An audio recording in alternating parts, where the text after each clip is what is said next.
नमस्ते। आज हम एक बहुत ही तेज लेकिन मजेदार सफर पर निकलेंगे और जानेंगे कुछ ऐसी कमाल की बातें जो हमारी दुनिया को बड़े ही अनोखे तरीकों से जोड़ती हैं। तो चलिए शुरू करते हैं ये सफर। ये सवाल थोड़ा अजीब लग सकता है ना? पहली नजर में तो ऐसा लगता है कि इन दोनों का आपस में भला क्या लेना देना होगा, लेकिन यकीन मानिए इस सफर के अंत तक इसका जवाब हमें मिल जाएगा। तो चलिए इस सफर की शुरुआत करते हैं सबसे करीब से, मतलब अपने खुद के शरीर के अंदर काम कर रहे इस अद्भुत विज्ञान से। अच्छा, तो सबसे पहले बात करते हैं एनाटॉमी की।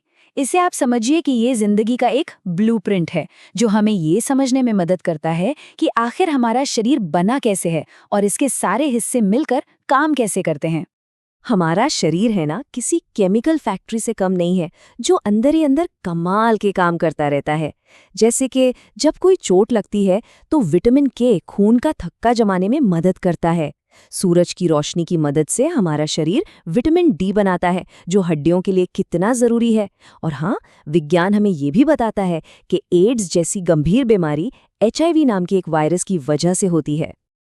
अब देखिए, ये सारे काम करने के लिए शरीर को चाहिए एनर्जी, और वो एनर्जी हमें मिलती है खाने से।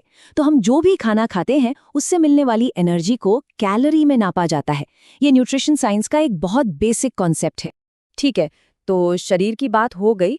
अब जरा बाहर निकलते हैं और देखते हैं उन टूल्स को जिनका इस्तेमाल करके साइंस हमारे आसपास की दुनिया को समझती है और मापती है। अच्छा, याद है वो शुरू वाला सवाल, चमगादड़ वाला? तो लीजिए, उस पहेली का पहला हिस्सा ये रहा। चमगादड़ अंधेरे में भला कैसे देख पाते हैं? असल में वे अल्ट्रासोनिक वेव्स का इस्तेमाल करते हैं। वो एक तरह की आवाज निकालते हैं जो चीजों से टकराकर वापस आती है, और बस इसी से उन्हें अपने रास्ते का पूरा नक्शा मिल जाता है ना कमाल की बात। और बात सिर्फ चमगादड़ की नहीं है, हम इंसान भी ऐसी बहुत सी चीजें मापते हैं जिन्हें हम सीधे सीधे देख नहीं सकते। जैसे स्फिग्मोमैनोमीटर से ब्लड प्रेशर मापते हैं, हाइग्रोमीटर हवा में नमी बताता है, और लैक्टोमीटर से दूध कितना गाढ़ा है, मतलब उसकी शुद्धता पता चलती है। और ये जो न दिखने वाली चीजों को मापने का सिलसिला है ना, ये बिजली की दुनिया तक जाता है। यहाँ पर एम्पियर सेकेंड इलेक्ट्रिक चार्ज की मात्रा को मापने की एक बेसिक यूनिट है। तो चलिए अब माइक्रो लेवल से निकलकर थोड़ा बड़ा सोचते हैं, अपनी यात्रा को आगे बढ़ाते हैं और चलते हैं अपने प्लैनेट यानी अपनी पृथ्वी की खोज पर। और लीजिए, हमारे उस पहले सवाल का दूसरा हिस्सा भी आ गया, पमीर का पठार, जिसे उसकी बेहिसाब ऊंचाई की वजह से दुनिया की छत भी कहते हैं। तो चमगादड़ की उड़ान और दुनिया की छत में क्या कनेक्शन हुआ? कनेक्शन है साइंस का नजरिया। एक तरफ हम प्रकृति की छोटी छोटी बारीकियों को समझते हैं, जैसे चमगादड़ का उड़ना, और दूसरी तरफ हम पृथ्वी की विशाल चीजों को मापते हैं और उन्हें नाम देते हैं। ये दिखाता है कि साइंस की पहुंच कितनी जबरदस्त है, छोटे से लेकर बड़े से बड़े तक।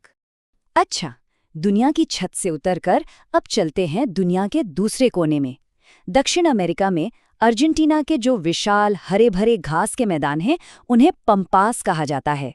और फिर अगर हम भारत की बात करें तो यहाँ सतपुड़ा जैसी पर्वत श्रृंखलाएं हैं जिन्हें अवशिष्ट पर्वत कहते हैं। मतलब ये वो पुराने पहाड़ हैं जो लाखों सालों की हवा और पानी की मार झेलने के बाद भी बचे हुए हैं। लेकिन जब हम विशालता की बात करते हैं तो तिब्बती पठार का तो कोई मुकाबला ही नहीं है। ये दुनिया का सबसे बड़ा और सबसे ऊंचा पठार है जो ताकतवर कुनलून और हिमालय की पहाड़ियों के बीच में बसा है। हाँ, तो हम पंपास की बात कर रहे थे जो अर्जेंटीना में है। अब देखिए, अर्जेंटीना की एक और ख़ास बात है, ये लैटिन अमेरिका का सबसे ज़्यादा औद्योगिक रूप से विकसित देश भी है। तो यहाँ देखिए कैसे भूगोल और इंसानी विकास एक दूसरे से जुड़ते हैं। देखिए, हमारी पृथ्वी पर सिर्फ जमीन के टुकड़े ही कमाल के नहीं हैं, यहाँ का मौसम भी कुछ कम नहीं है। मिस्टल एक ऐसी ही ताकतवर, गर्म और धूल भरी हवा है जो सहारा रेगिस्तान से निकलकर भूमध्य सागर की ओर बहती है। तो चलिए अब अपने सफर के आखिरी पड़ाव पर चलते हैं। यहाँ हम देखेंगे कि इंसान ने क्या कुछ कर दिखाया है, और थोड़ा झांकेंगे अपने ब्रह्मांडीय पड़ोस में भी। स्क्रीन पर जरा इस नंबर को देखिए, 166 किलोमीटर्स। ये सिर्फ एक नंबर या एक दूरी नहीं है, ये इंसानी इतिहास में एक बहुत बड़े बदलाव का प्रतीक है। क्या कोई अंदाजा है कि ये किस बारे में हो सकता है? ये लंबाई है स्वेज नहर की। एक ऐसा जलमार्ग जिसे इंसानों ने बनाया और जिसने पूरी दुनिया में व्यापार और सफर करने का तरीका हमेशा के लिए बदल दिया। इंजीनियरिंग का एक वाकई शानदार नमूना। और देखिए, ये सिर्फ स्वेज नहर की ही बात नहीं है। इंसान ने तो पूरी धरती का चेहरा ही बदल कर रख दिया है। इंदिरा गांधी नहर ने राजस्थान के रेगिस्तान में हरियाली ला दी।